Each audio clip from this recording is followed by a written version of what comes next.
concepts we developed to try and think about the role of users or agents, such as interpretive flexibility and domestication, which Roger Silverstone and Leslie Haddon have developed, and Leslie's been using, I think, very productively in the last years.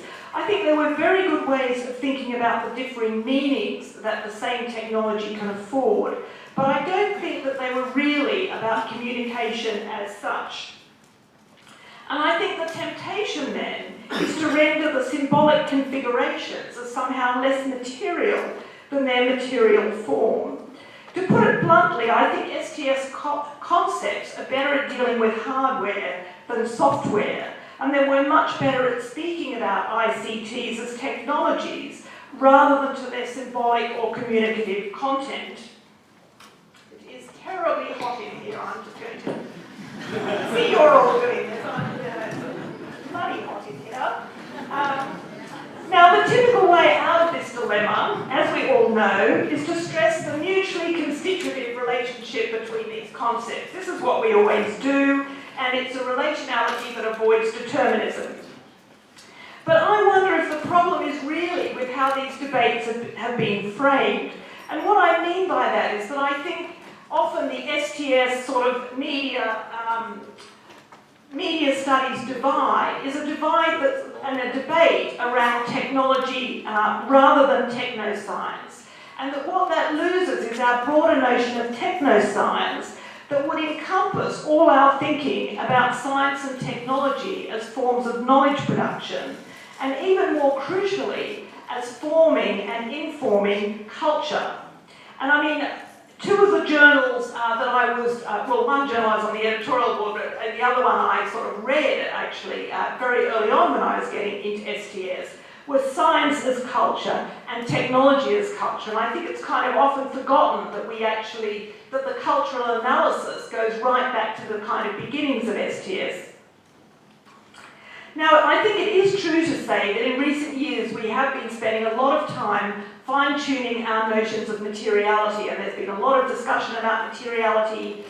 People like John Law and others, and amongst feminists that are wider audience, Karen Barad's work is now highly cited. I think the title, the subtitle, How Matter Comes to Matter, was, superb, and there's been a lot of interest in that work.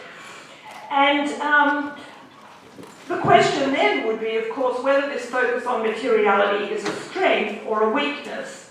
And I would very much argue that it's a kind of great strength over standard media studies. Now, you only have to think back to the classic media scholar Marshall McLuhan, who was famously uninterested in the social design of technologies. For him, the medium is the message. Now, I know that McLuhan has often, too often really, served as a deterministic punching bag, and that most media scholars now really hover between a kind of soft technological determinism and soft social shaping. But I think it's also true to say that communication scholars generally have been concerned with consumption and reception rather than with the constitutive role of artefacts in social relations. And I think our appeal to communication scholars is precisely the way we treat agency as the product of ongoing socio-material practices. And I think that hanging on to this notion of agency is really key for a rigorous analysis of ICTs. And I think without this, it's very hard to kind of puncture the huge amount of kind of enthusiasm and writing there is about the new freedoms afforded by the internet, virtual worlds, and so on.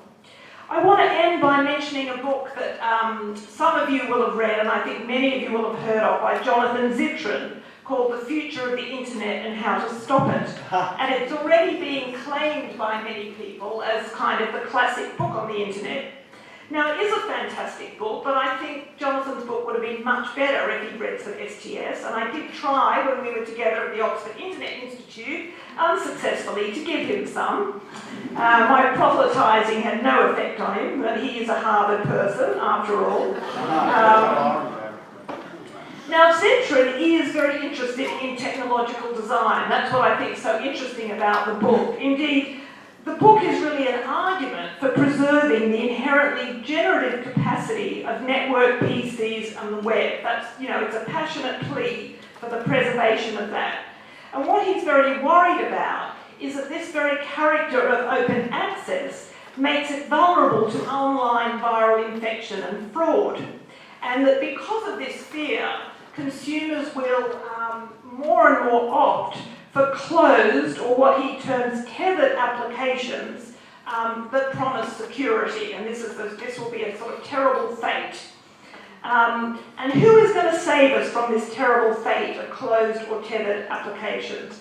Well, for him, salvation lies in an army of true netizens, as he calls them, cultivating positive social norms online. The netizen is technologically skilled and can reconfigure the net's experimentalist architecture. In reality, they're networking engineers and software designers. They're expert users with time on their hands to do a bit of tinkering. And by contrast, the ordinary user is cast as passive and inadequate, with insufficient knowledge or even interest in the generative capacity of the web, simply wanting it to work efficiently and effectively, simply having an instrumental sort of attitude towards the technology. And I think what Zittrain in the end is really arguing for implicitly, not of course explicitly, is the rule by a technological elite. That's really what kind of comes through. It's of course a gendered analysis, but who am I to kind of comment on that? But it is ruled by a technological elite, and what's completely sort of missing from the book and the analysis is any sort of standard STS critique of the notion of expertise and its relation to lay knowledge, let alone the extent to which the wider public should be involved in the innovation process. And my sense is that we're not really there in that debate, and I think it's a very important place to be. So I'll just end by saying that I think this issue of the relationship between technological and design and use is at the heart of our concerns. I think we should be engaged in analyses of these technologies and be up for answering and analysing the kind of new questions that are thrown up. But I also think that what we may have to do more of than we have in the past is to give more attention to the communicative or meaning-generating capacity of these information and communication technologies. So that's a kind of challenge I'm kind of throwing out. I'm now going to hand over to my three speakers, and I very much look forward to your comments. So the first speaker is Jiyoung. Thank you very much, and I should switch this off. Yes, please.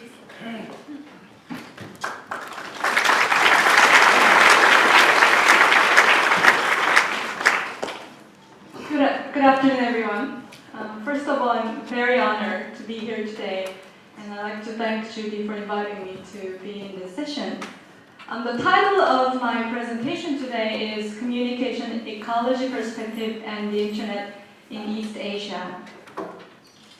First of all, let's start with some brief numbers that many of us are already familiar with.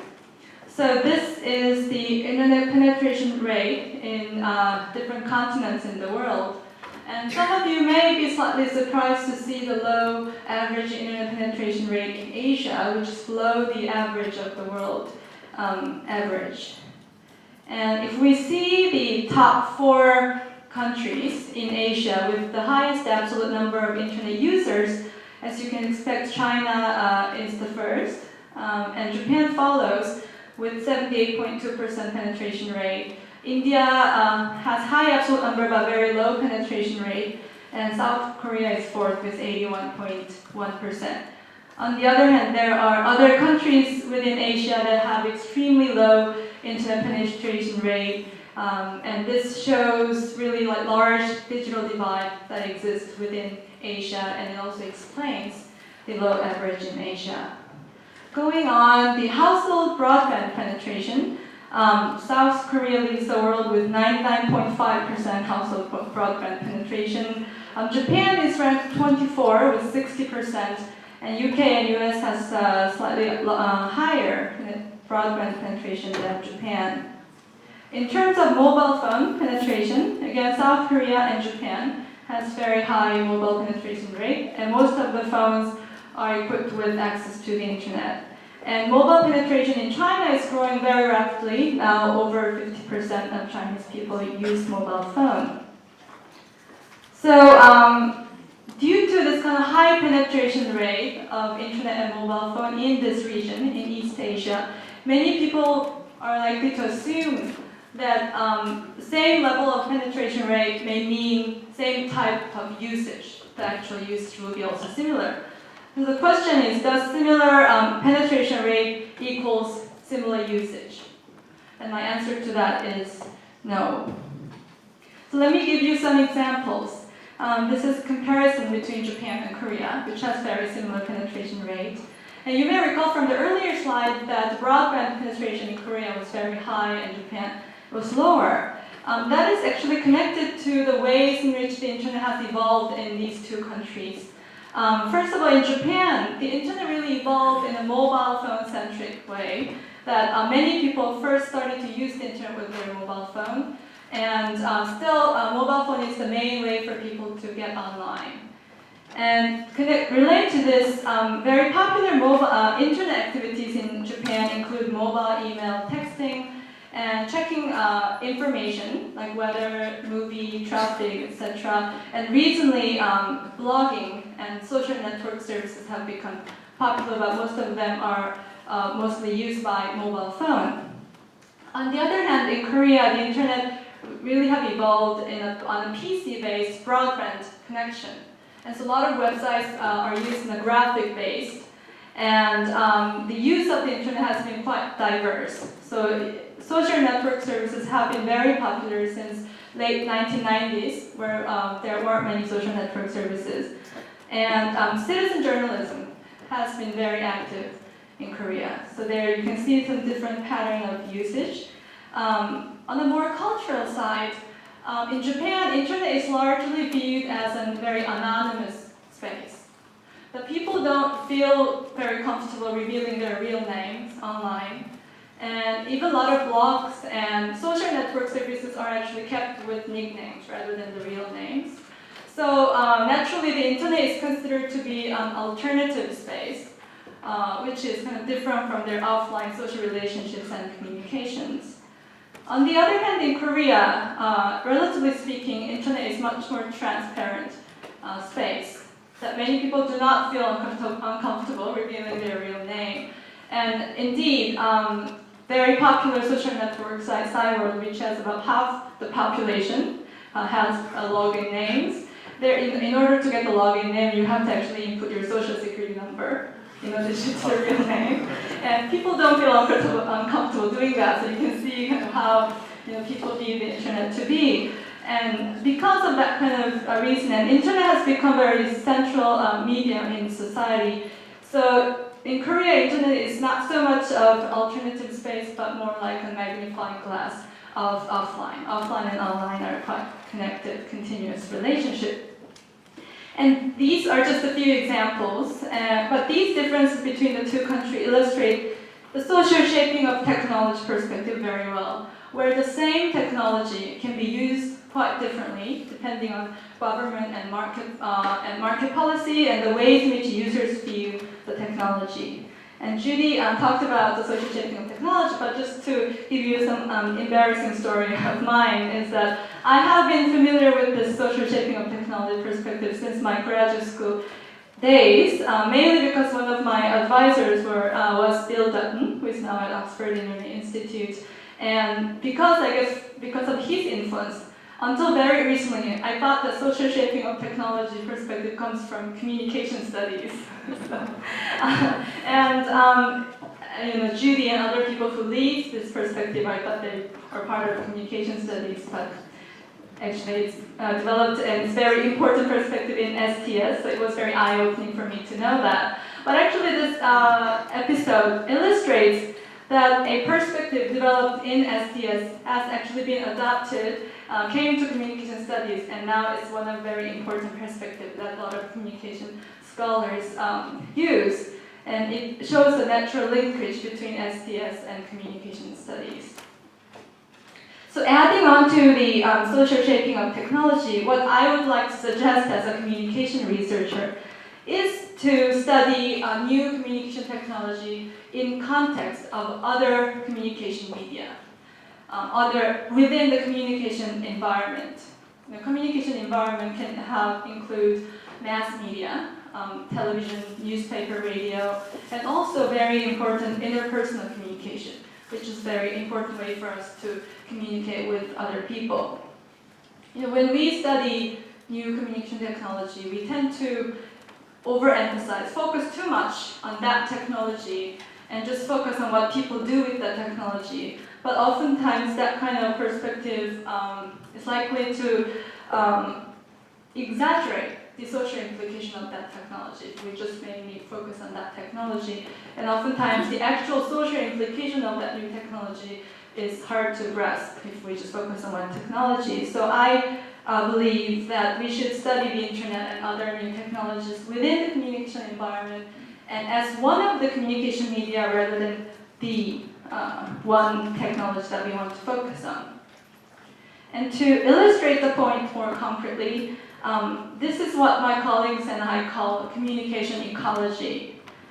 And this communication ecology perspective is guided by several theories from communications, which really focus on multi-level communication and cross-level communication. So if we can kind of divide the communication ecology into 3 levels, at the macro level, there are mass media, which are largely targeted to large audience. And at the meso level, there are group communications, organizational level communications, and also local media or ethnically targeted media, in which the audience is smaller and more targeted. And at the micro level, there are individuals and interpersonal communication.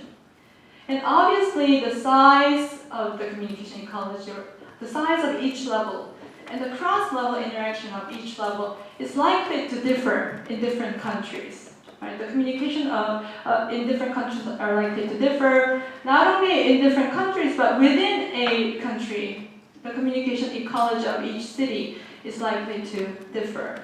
And if we can really understand the communication ecology of one place, it would be really helpful for us to try to analyze how a new communication technology comes into our society and how it is being incorporated in our society. And let me talk with an example, the internet. So where does the internet fit in the existing communication ecology?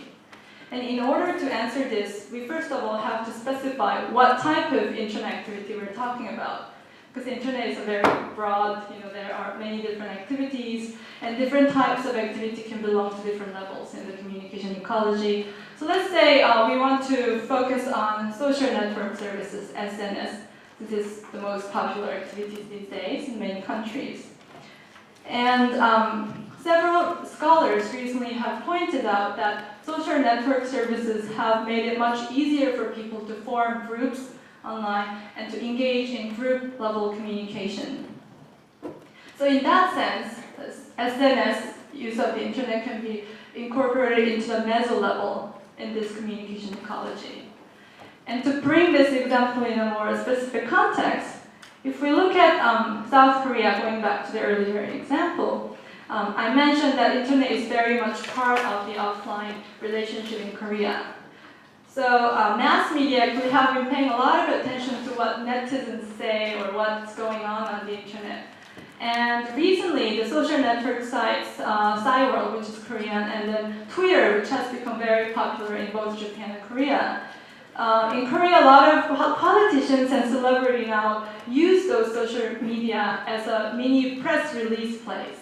So if they want to say something to other people, they would post something there. And mass media in Korea actually will right away pick that up and then broadcast or put that in their newspaper to the larger audience. So in Korean context, actually the relationship between meso level and macro level is very active. There are very active relationship between the two. On the other hand, maybe if we look at Chinese context, the social network services in China are also very, very active. A lot of people engage in the discussion in the social network sites. But the mass media in China are much less likely to pick up what's going on the social network site and broadcast it because of the censorship and other issues. So in that case, in China, internet is still left as a kind of more alternative space rather than being incorporated into this whole communication ecology and having a lot of interaction with macro level media. The case of Japan, a lot of you here may know better than I do, but I think before, in Japan also, the mass media didn't really report a lot about what is discussed online because the discussions were all mostly anonymous. But recently, because of the popularity of Twitter, mostly I think, the politicians are starting to use social media to express themselves, and mass media in Japan has just started to pick up what people post there to broadcast or put it in the newspaper. So actually, the Japan case is a good example of how the communication ecology evolves. It's changing, it's dynamic. It's not a static concept. In each country, the communication ecology is constantly evolving, and when we can really focus on understand the communication ecology, it will be much easier for us to kind of grasp the ways in which the new technologies are incorporated into the society. And I believe that understanding the communication ecology can help us better understand the process and to visualize the process of social shaping of technology. So on that note, I would like to stop my presentation here, and I'll be happy to discuss further. Thank you.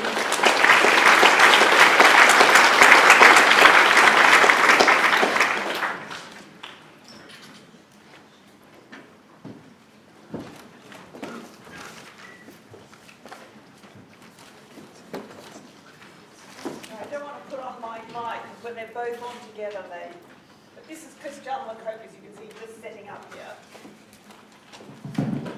Yes. Well, good afternoon. I'd like to tackle this issue of the argument I would make is the need for an increased convergence between SCF communication studies at the micro level that has been shown, the level of communication interactions, the level which interests me, and very much at the level of pragmatics of artifacts and communication artifacts. So, when Julie asked us to work on that, I returned to get a basis. I returned to one form of STS, which is the own actor network theory in this Latourian version. And I reconsidered, in fact, the way it treats ordinary objects. And I think it's interesting to notice that when Latour is interested in ordinary objects, he used actor network theory in a very different sense as what he does interested in innovation, in sociology of science and innovation, actually. What I think he does when he applies actor network theory to the sociology of ordinary things, sleeping policemen, key holders, door groups, and so on, is that he uses actor network theory to articulate an account of the presence of artifacts in a situation, how they come to be there, how sleeping policemen came to be built by engineers and put on the road in France and stand as spokesmen or delegates for these now remote policemen. And he articulates that kind of account of presence with what kind of social recognizable action the sudden relevance of the sleeping policeman to a driver may do, to what that kind of artifacts do. And artifacts of sleeping policemen for him, they act through their action program. That is for him, basically a linguistic injection for drivers to slow down, not to break their cars. And he uses this nicely to show how the question of legal rule to respect the speed limit may become less salient in this translation. And I think very much the core what he does is a kind of theory of the performativity of artifacts in action, articulating how they come to be present and what they do, recognizably do as a kind of social action in the situation. Since I'm interested in how people actually use communication technology, I'm also interested in exploring another strand of research, which is pretty much separated from actor network theory, which is ethnomethodology and conversation analysis. And when you look at actor network theory from that perspective, there's an immediate critique. But that kind of perspective that Latour is providing is an analyst's perspective. It's not necessarily the member's perspective. There's nothing in Latour to ground empirically the idea that members, drivers, actually orient to a sleeping policeman in the way he tells us they do. And so it's interesting to look at how conversationalism has analyzed artifacts, and particularly communication artifacts. And the example I want to show is early work, conversationalism by Emanuel Shegloff, which was interested in the phone ring as a kind of artifact. And he was working on summoning sequences in conversation, and his argument was that the phone ring had the sequential organization of the summons. It would run like a beep, beep, beep, beep. It's like a repeated action that would go on for as long as no expected or proper answer or response had been obtained. And for him, that made the phone ring the equivalent of a summons, in a sense. And he used his work to show how actually people, conversationalists, phone conversationalists, actually orient toward the phone ring as a summons. What's interesting here is that Shegloff and his phone user, the one he studies, are able to treat as largely irrelevant the socio-technical assemblage which made it possible for the phone to ring in the first place. And also, they can treat all the background cultural skills that allow someone to recognize the phone ring for what it is are being taken for granted. For example, differentiating a phone ring from a doorbell, which at the start of the phone diffusion was not something which was really, really obvious. So that kind of bracketing works, and was very nice in his analysis, because it is in the 70s. It is a world in which most homes in the US have a phone, or expected to have a phone, and in which a phone ring was imposed by phone makers and relatively standardized. And this is what allows, I would argue, that kind of bracketing for his users of all the way the phone ring came to be here and to ring in the first place. It would not be the same if we look historically back at what the phone was in the 30s, which I won't do, but what the phone ring is now, which I would like to do now. Contemporary phone rings are musical ringtones, or basically any kind of audio extract that you wish to use. There are many ways to download them by SMS, websites, peer-to-peer sharing, and so on. And most interestingly, it's a very equivocal object in pragmatic terms, because it's something which retains the idea of the summons in the ring. It's a phone that rings and that expects a projected proper answer, which is to pick up a phone and speak. But it's also, for many users, a music which invites being listened to, which provides a transient musical experience. And in the study we made not just a juxtaposition.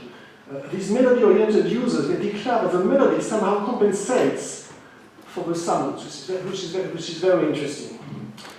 So here, we have a very different socio-technical network, an array of practices, which accounts for the possibility that musical ringtones will ring here and now than what we had in the 70s when Shegloff was studying how people were taking phone call and phone call initiations. And this socio-technical network, some parts of it are relevant to how people will recognize what they will do with that kind of phone ring. Not every part of that socio-technical network, the way it's been downloaded can be bracketed as largely irrelevant. But the way that it tries a dual experience, that it is both a summons and both a music, which invites two very different types of action, picking up the phone or listening to it, this can be a resource in the actual situation, and this can be observed. Which I want to show you in a small extract. And this works, in which you will see two people, one of them, the phone will be ringing, and perform a very skillful performance of managing the phone by relying on this duality, that the phone is both a music, and the phone ring is both a music and a ring. It doesn't work. Too bad. Can I pick it up somewhere?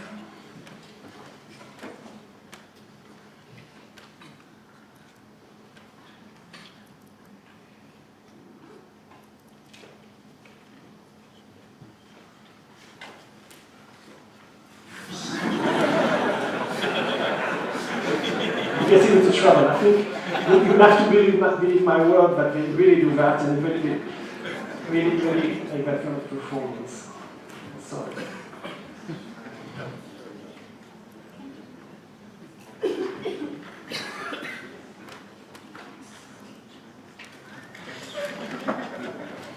So, to conclude, because my time I think is coming to over, to an end, the use of STS is quite interesting in the way that Lato has been using it to articulate what makes possible an artifact, in particular communication artifacts such as a phone ring, to account for its presence and the kind of occurrence, the kind of events that its presence opens up to.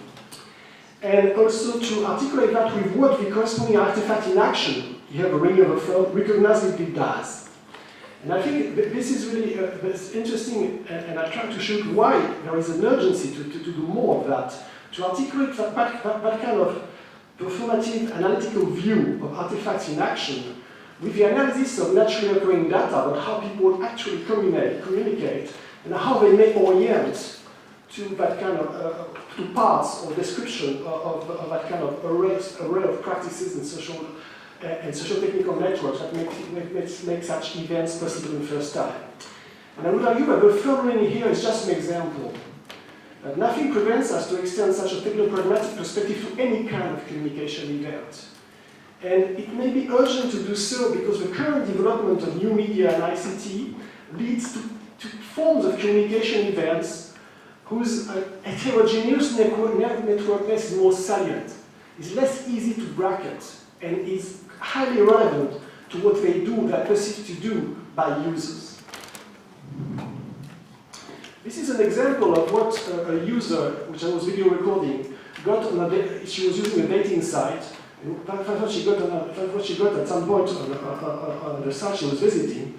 She got that kind of pop-up window in the middle of the screen. Basically, a pop-up window is some kind of announcement. It says somebody X is visiting you, is currently visiting your profile.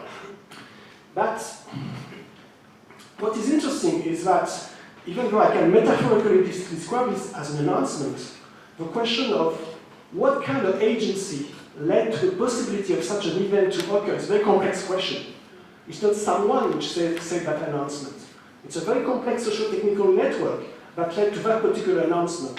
And it's even more complicated if we look at all the aspects of that kind of device, that kind of notification device, because we have many voices in such a device, which are telling very different things, actually.